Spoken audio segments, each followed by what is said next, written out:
Good afternoon again. I am Erin Elmore in for John Tobacco today. He's out in Utah, so you are with me in Philadelphia and all over the world, anywhere you're tuning in or listening. I have a great guest with me now. I can't wait to get down and dirty with her because she is not only a financial and economic expert, but she also knows all things Trump as a member of Trump Victory Finance Committee. And her name is Kristen Bianco. Kristen, thank you so much for being here with me today. Oh, thank you for having me. I love it. Well, I know you're the perfect person to ask about the enthusiasm for Trump. We can see the support, okay? It's evidenced not by these skewed polls, but through rallies, in boat parades, and the Trump signs that we see where people aren't afraid, but where they have the ability to talk and express themselves. Joe Biden does not have this. People don't even show up when he comes out. Is this enthusiasm translating into dollars for the campaign?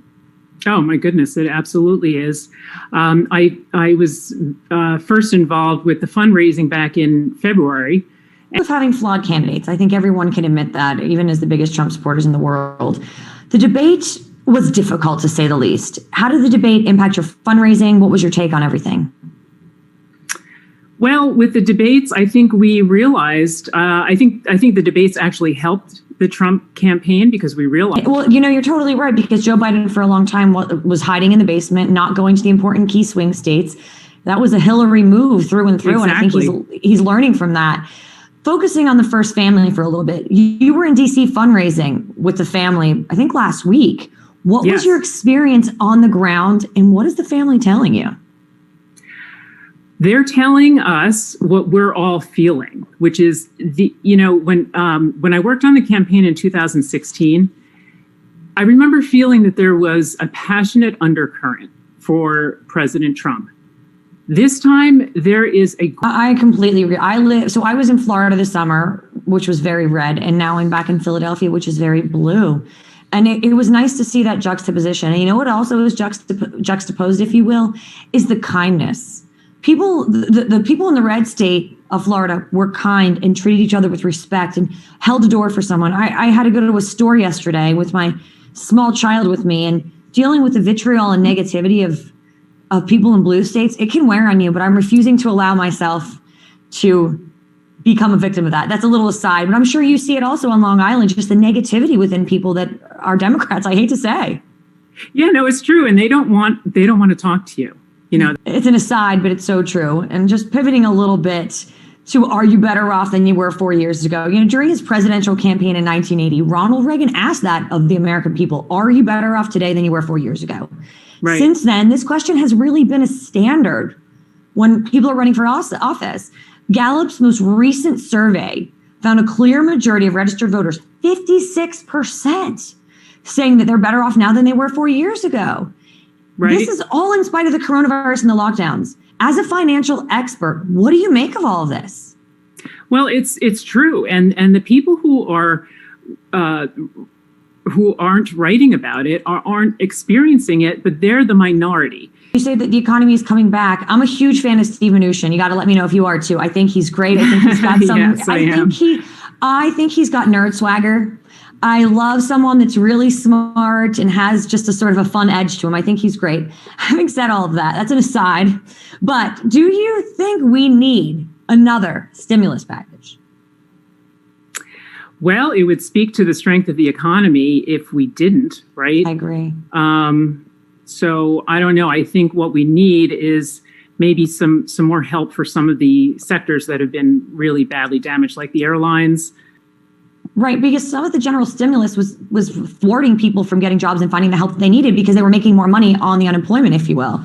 So that makes total sense. I think it should be targeted because then people that have jobs available can fill those jobs, and then we can stimulate the economy naturally. Also today in the news, Amy Coney Barrett's hearings. Do you think they're going to have any impact on the markets? No, I don't think so, because I think she will be confirmed. I think. You know what? Yesterday, when I watched, at least, when they had all the pictures of children there that allegedly would be impacted if the Affordable, aka Unaffordable Care Act, was abolished. I mean, that was such a dog and pony show about healthcare. With, you know, what's the long play there? Because we don't even know if that's going to happen. The Supreme Court hasn't even heard this case yet. But I mean, it was a lot of pomp and circumstance, much to do about nothing. Like you said, would you call that a campaign event? Yeah, it was a campaign event. yeah, I mean, with the pictures of people. Appreciate your time today, Kristen Bianco. Let's do it again. I think we should get together and make some fun. I know you're a Trumpette. I would like to be considered a Trumpette too. We can have some fun with like-minded ladies. Yeah. So thank you for joining me today. I'll follow you on social media. Thank you, Erin. Thank you. We'll connect. Thank you for your time. Okay, great. Thanks.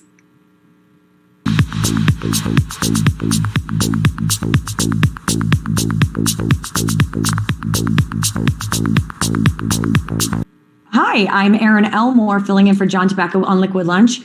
If you guys were tuning in at the beginning of the show, I totally blew it. I made a huge mistake, and I'm sorry. I was telling all of you it was October 12th. It's October 13th. I have on a watch, I have a computer, and I have an iPhone. So I'm sorry, but that leads me to a piece of good news. I also told you it was 80 days until 2020 was over. Makes it 79 days. So that's even better news. I apologize for that. I don't know. I must have had a Joe Biden moment. I apologize for that. I am Erin Elmore. Like I said, I was a contestant on The Apprentice with Donald Trump. So I know the guy. I love the guy, and I'm here to talk about him. We're going to talk about everything today, and we have some great guests, and I apologize for my gaffe, but let me ask you guys. Getting the date wrong is something we can all do, all right? That happens to the best of us. We're busy, we're running around. But when you're running for president, do you think you should say you're running for Senate? Take a listen and let me know what you think. You know, we have to come together. That's why I'm running. I'm running as a proud Democrat for the Senate. So I thought that must have been an old clip, that this was something from a while ago. He's gotten a lot better. No. Modern day time. He once again forgot that he was running for president. To me, that's really bad. Also, he made a massive gaffe.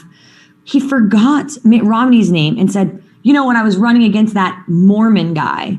I think that's worse in a way because it's almost an insult to his religion. We already know that the left despises religion and wants to chastise someone for their religion. So it's almost a slur, if you will. He's talking down, you know, that Mormon guy. It's not only he's forgetting his name, but he's talking down to religion. And if anyone knows anything about Communism 101, Socialism 101, when those governments come in, the first thing they do is they get rid of religion, because religion gives you a feeling and an emotion and a devotion that's higher than you, that's more important than you or your government.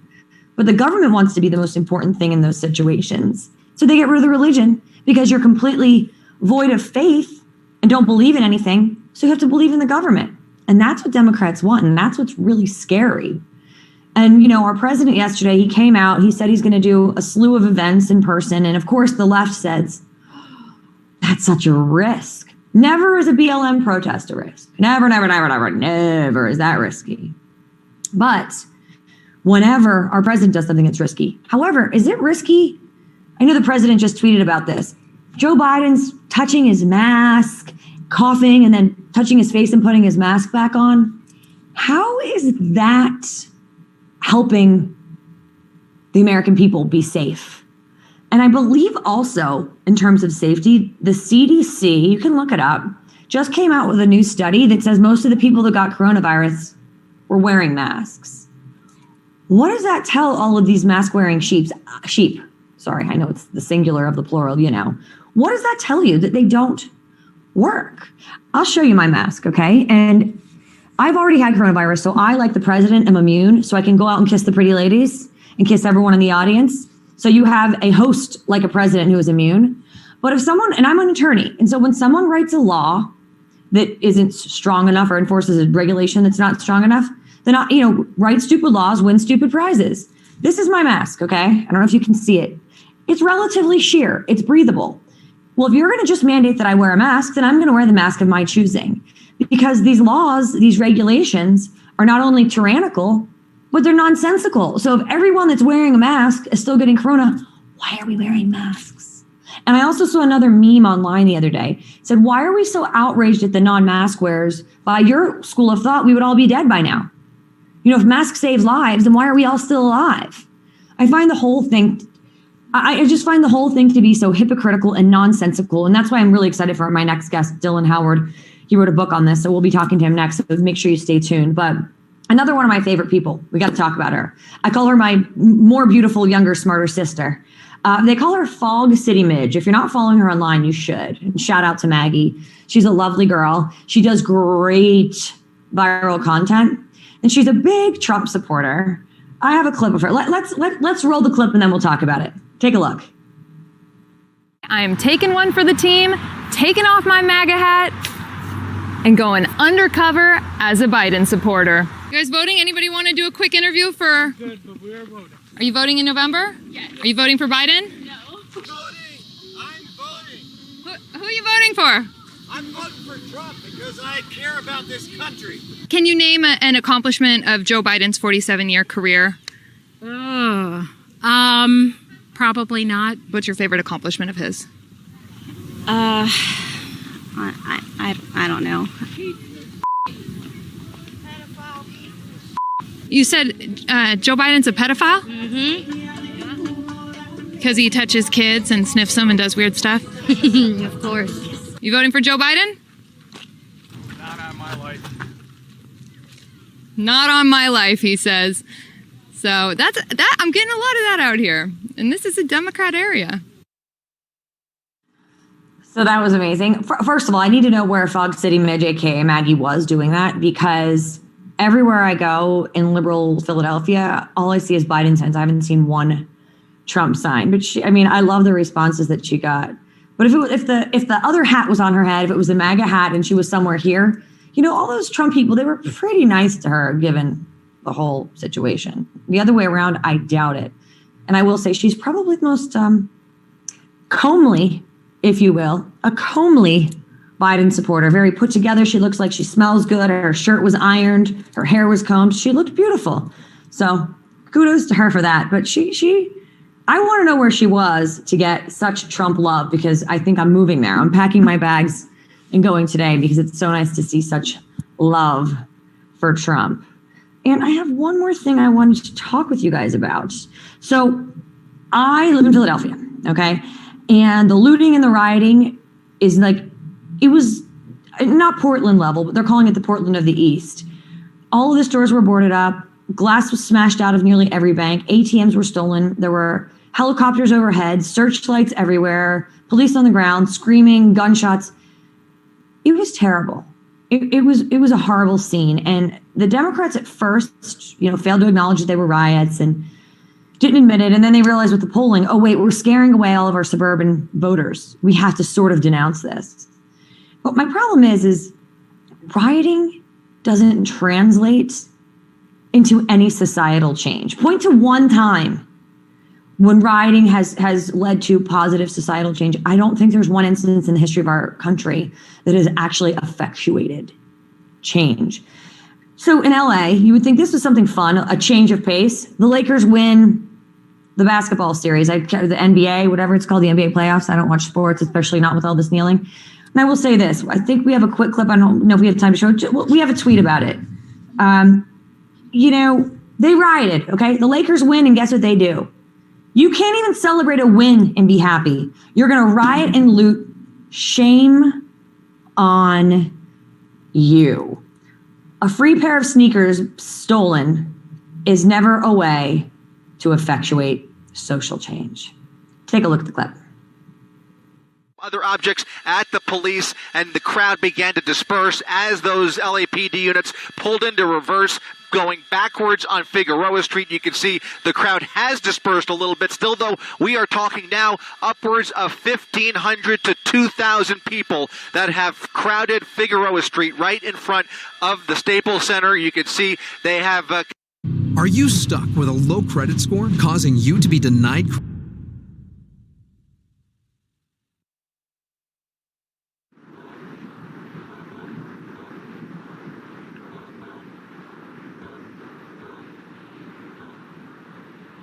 I just forgot a bunch of stuff I had to do.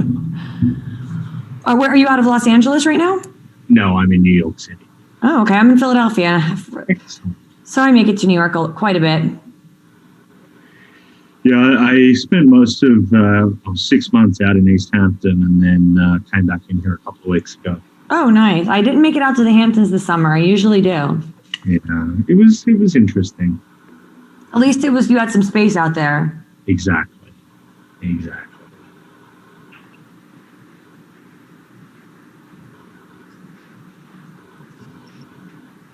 Author of COVID-19, the greatest cover-up in history.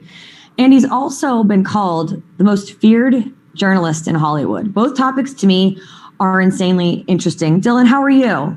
Good, thank you, and great to be with you. I'm so glad that you are with me. So when this whole coronavirus pandemic started, something didn't feel right, smell right, taste right to me. It didn't smell and taste right because I had COVID, actually. I had totally asymptomatic COVID very early in the beginning, and my only symptom was smell and taste. But be that as it may, something just didn't feel right, okay, with the lockdowns.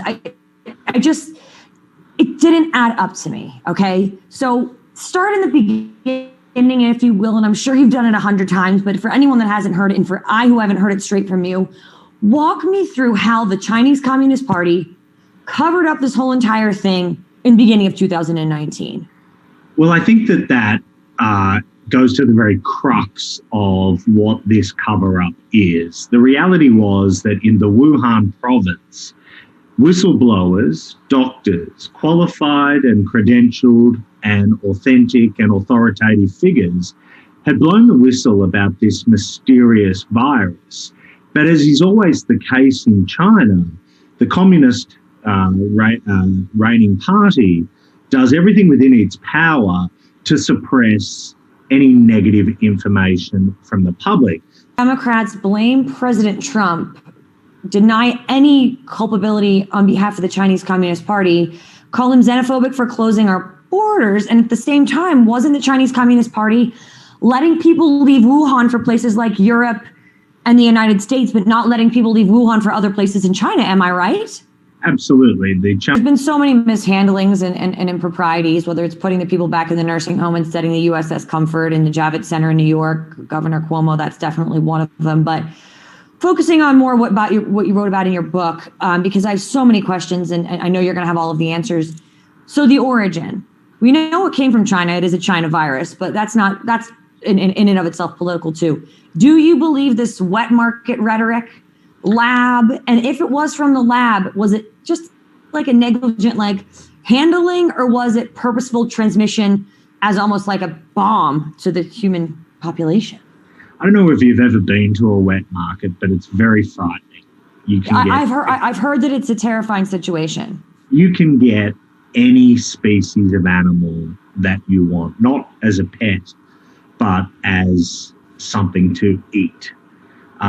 These animals are readily available, and there is almost like a pick list of a menu for the type of animal that you may want. Endangered species, other endemic, generated out of the Wuhan wet market. It didn't operate out of a factory or a biotech clinic, as has been suggested. But herein comes the issue. The fact that we're even talking about the spread of a virus, it started in China, but it didn't start nefariously inside a laboratory. But wait, that the bats that created this weren't native to Wuhan, and that scientists indicated that they had to go several miles, kilometers to obtain these bats, and then did in fact bring them back to the Wuhan laboratory. I've read that in pretty credible news sources. That's not interesting. True. Okay, that's something that I took as completely factual and would love to learn more about. So that's good to know and interesting, because I had taken that as, at this point, fact. I think that highlights why this is the greatest cover-up in history, because we don't know the truth, right? Right, but to believe the wet market theory is to believe the Chinese Communist Party, which I'm never inclined to do. I would totally agree with you. I don't think that the Chinese Communist Party comes from a place of credibility. Welcome back, everyone. I am Erin Elmore, in for John Tobacco, and this is Liquid Lunch. I'm going to hydrate with some sparkling water because it's far too early for me to start with the wine. It's always 5 o'clock somewhere, though, but I'm a small person. I can't start with that this early. Good news, surprise news. I have convinced and coerced Dylan Howard to stay with me for another segment because I'm obsessed with everything he has to say. He is the author of COVID-19, the greatest cover-up in history. And just so you guys know, it is not called celebrity gossip. It is called entertainment. But he is the most feared journalist in Hollywood. Ladies and gentlemen, once again, Dylan Howard. Erin, I tried to abscond, but you wouldn't let me. I know. I'm making you stay here with me. So right before we left, what I was going to do, I was going to ask you some yes or no questions. And so we've already gone through, the cover up in the beginning of the coronavirus pandemic and how it is the China virus, whether Joe Biden wants to call it that or not. You gave us your insight on that you think this origins were the wet market. I told you how I thought I did not know that was the case. And I truly, in my heart of hearts, believed and thought it was proven that it was the lab.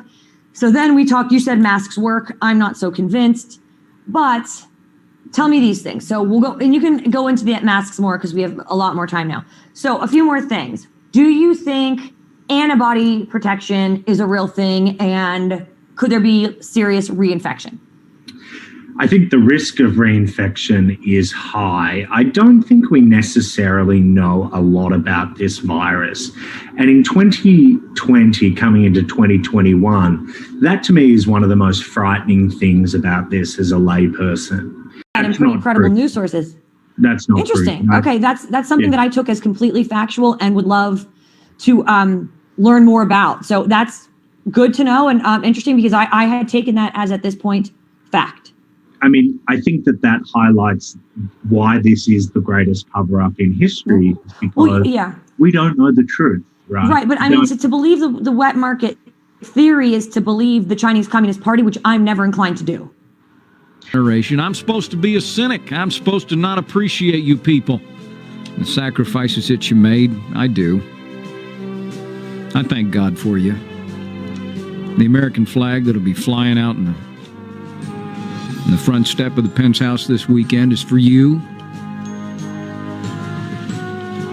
And so this Memorial Day, as the roar of thunder heads around the track, I want you to know when those planes fly over Speedway, Indiana, there'll be a little bit of mist in this American's eyes. Welcome back, everybody. I'm Erin Elmore in for John Tobacco on Liquid Lunch. I apologize for our technical difficulties. That's what happens when we work from home in these COVID era crazy times. So before we were cut off, I was talking about something earth-shattering and mind-bending, which was Halloween. And I came up with two great costumes, but I think the first one's going to be far too popular. And I couldn't think of the couple's name. It's the McCluskeys. They are the couple who lived in St. Louis. I believe they were both attorneys, at least the Mr. was. He had a pink polo on with a pop collar and a big gun. And the wife was like in the background holding her little gun. Excuse me. And their house was broken into by some BLM protesters and they were just defending their property. Pursuant to that, now they're being charged with all sorts of crimes. It's a total sheer and utter nightmare. But having said all of that, I think they would have made a great Halloween costume. But now I have a better one. Hear me out. A man dressed very vice presidentially with gray hair in a suit, a la Mike Pence. It's a couple's costume.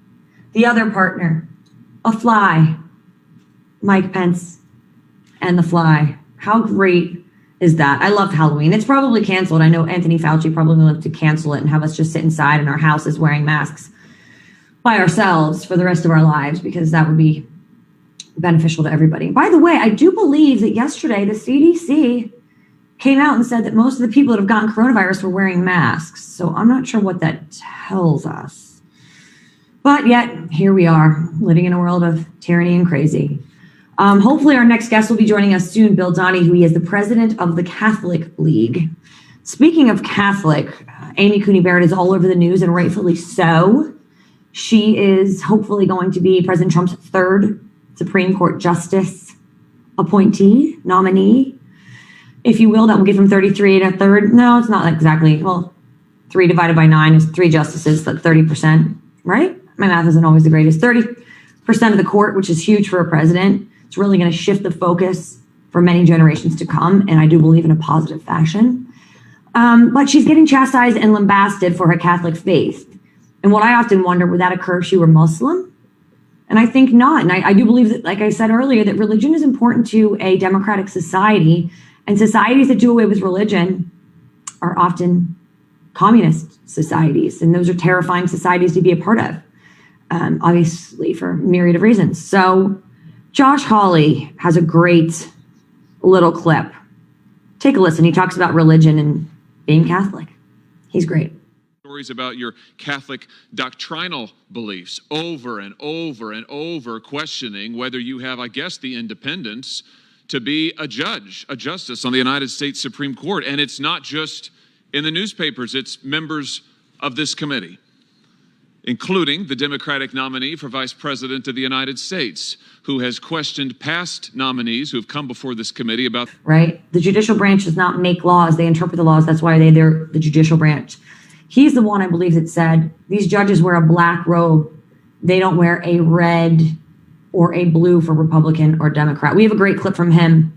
Roll tape, and then we'll talk about a little bit of Ben Sass.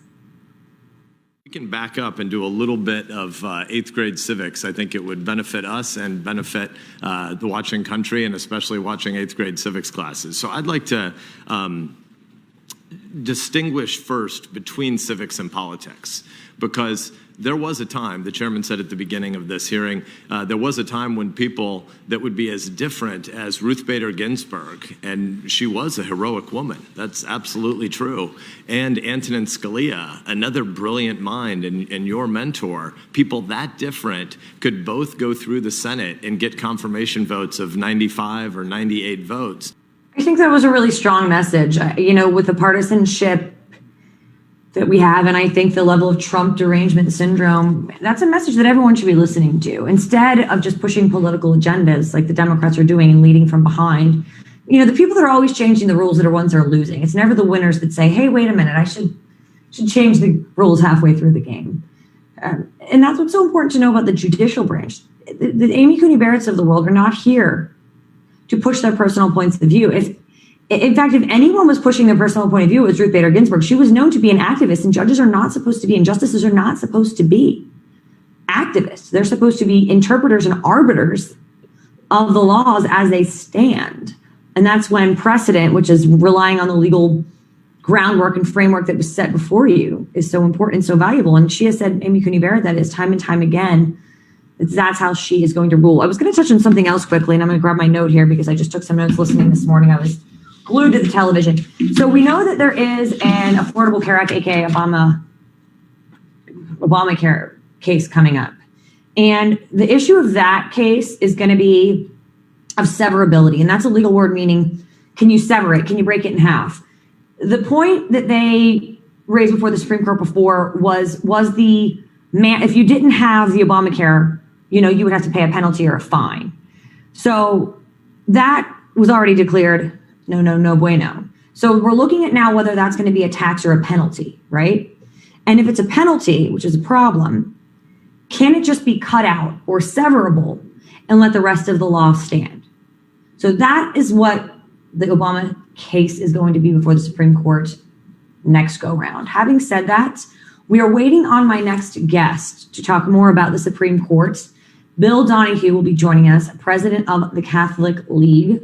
Stay tuned. Don't go anywhere. Get yourself a little liquid lunch and come right back.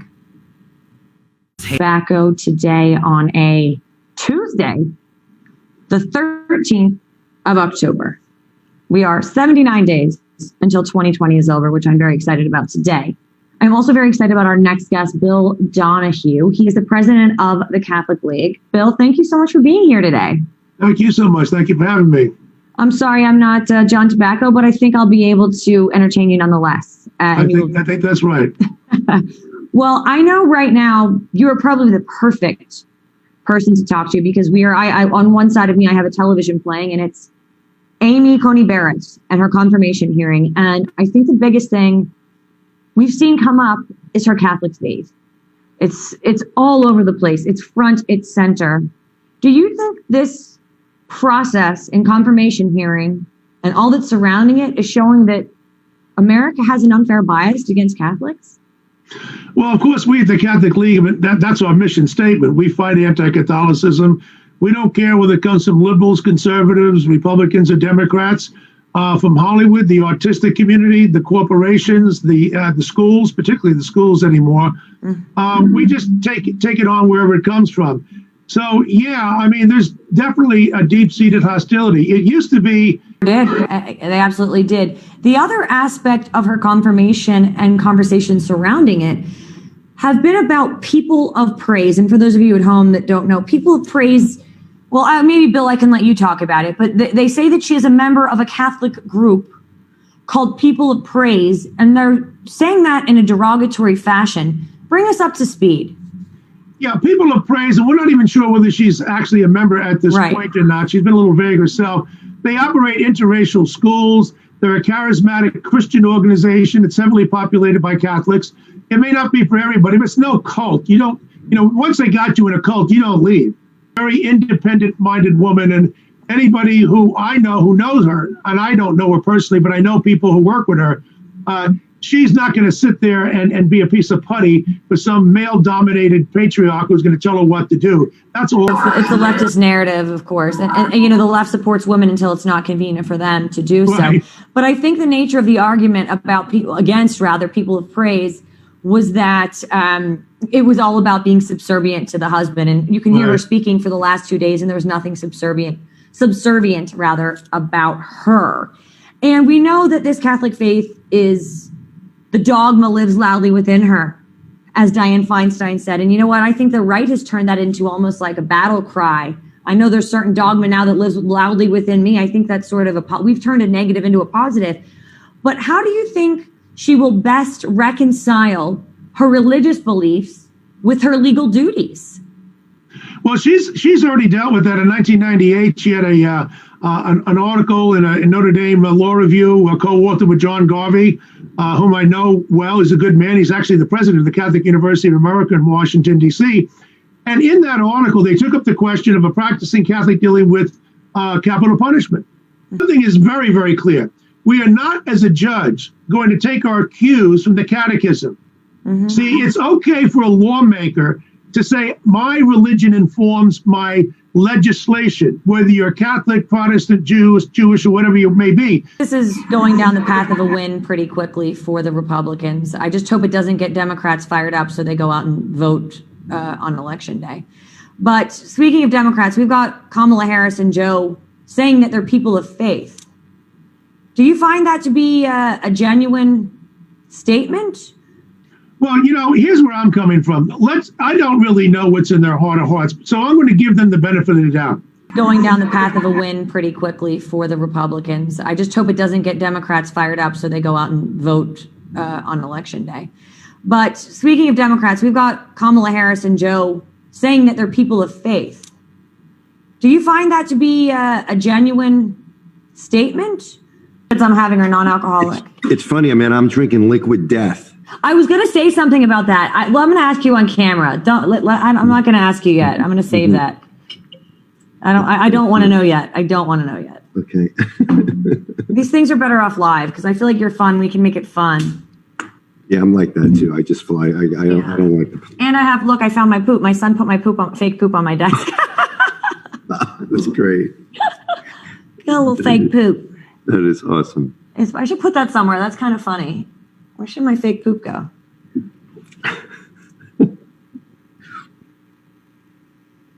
Welcome back once again to Liquid Lunch. I am Erin Elmore in for John Tobacco. And yes, I know I made a mistake earlier. It is still October 13th, not October 12th. 79 days till 2021 and 20 days till the presidential election and 0 minutes until my next guest, Greg Centennial, joins me. Greg, welcome. Thanks, Erin. Great to be here with you. I had fun talking to you off camera before, and I kept telling you to save it because I knew this was going to be really fun. So you are a strategic entrepreneur and business accelerator influencer. What does that mean? I don't know. It just sounds really good, and I don't know. It's kind of tags that people kind of put on you after you do certain things. So it's kind of nice, man. They're kind of titles. I get things moving in whether it's a existing company that wants to scale up or it's a startup with an idea that wants to get that to market.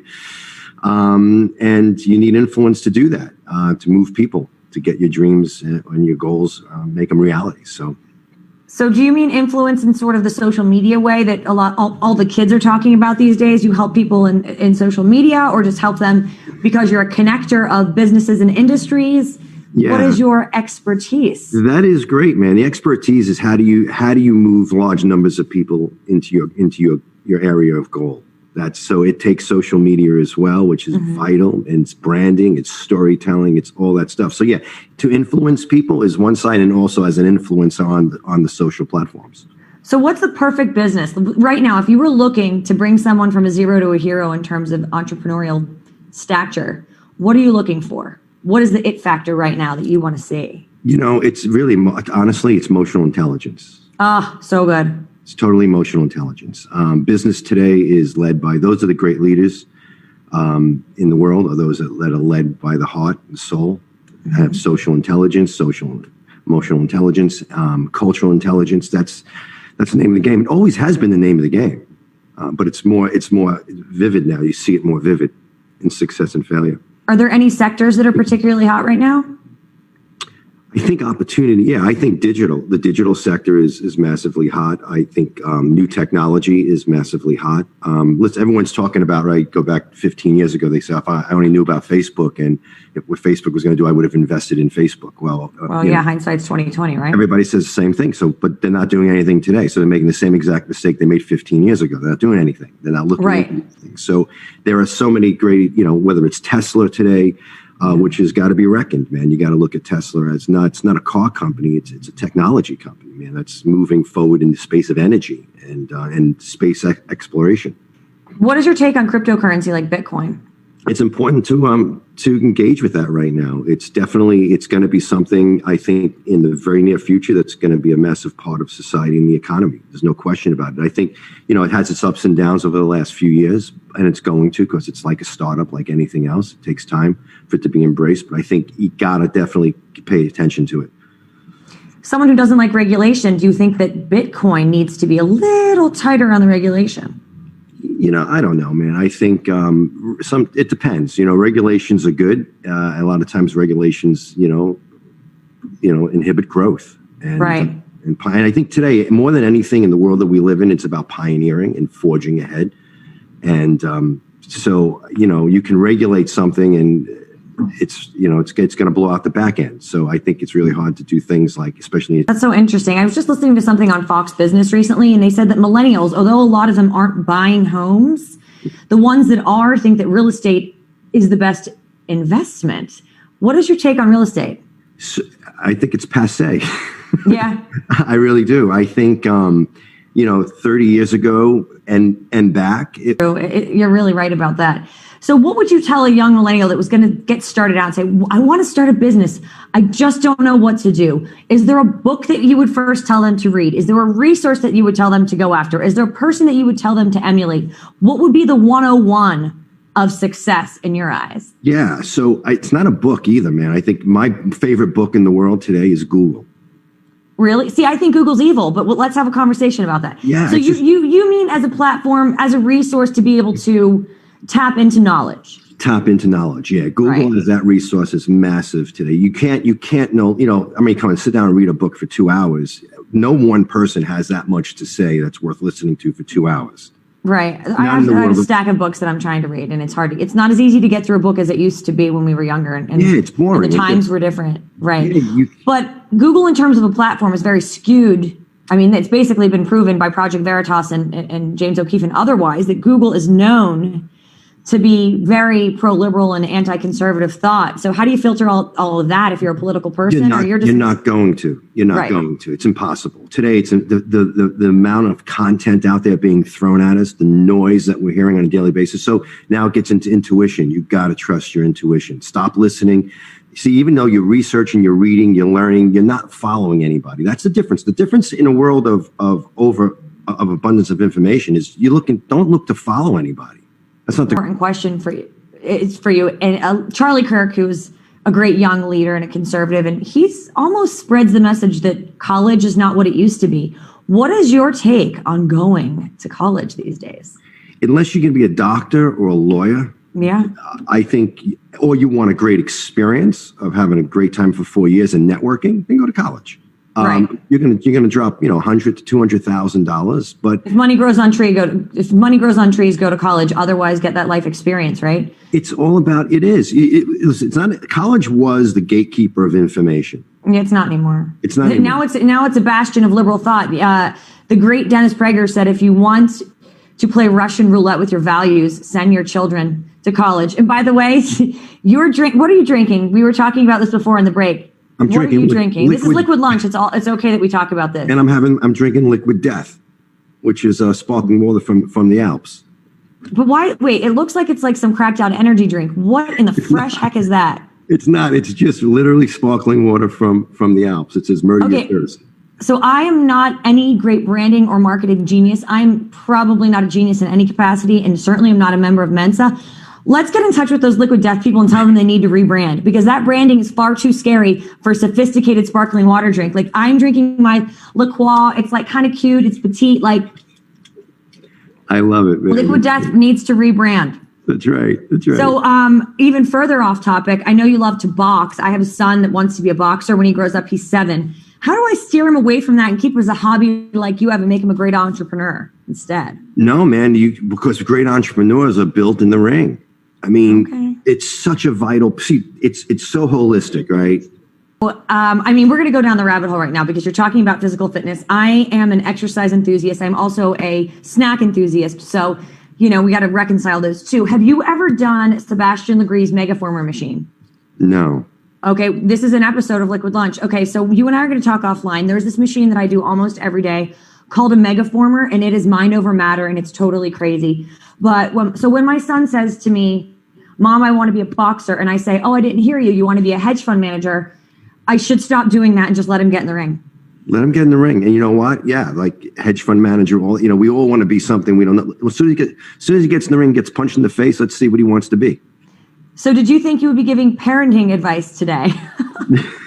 I was open to anything, man. I was open to anything. Yeah, I know you have 2 daughters and they're great successes in their own right. What was the strategy to get them? One's a model, I think, right? They're both really. No, I actually have a son and a daughter. Noah is my son. He's 24. My daughter's Taylor. She's 25. And they're both in the film industry. Yeah. Wow.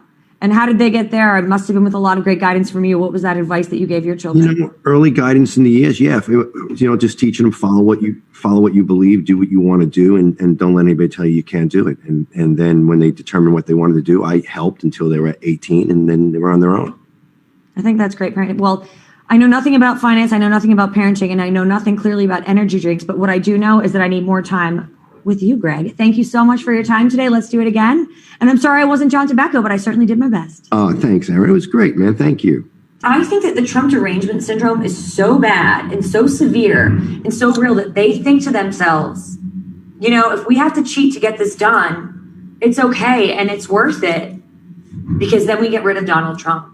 And that's what's terrifying as a country. I think the American people realize, for the most part, that's what's going on, and that we're not as dumb and as deplorable and as smelly and as a Walmart person as you think we are. We have a mind of our own.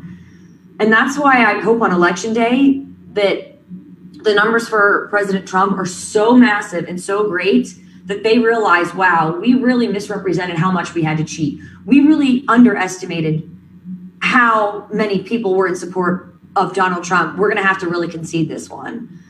But we gave them 4 years to come up with a better candidate. They had 4 whole years to put someone up against President Trump that could compete and could carry water for the Democrat Party. And what they came up with is someone that's almost has 5 decades in office with a political track record that is marred with racism and historical failure and total disgrace.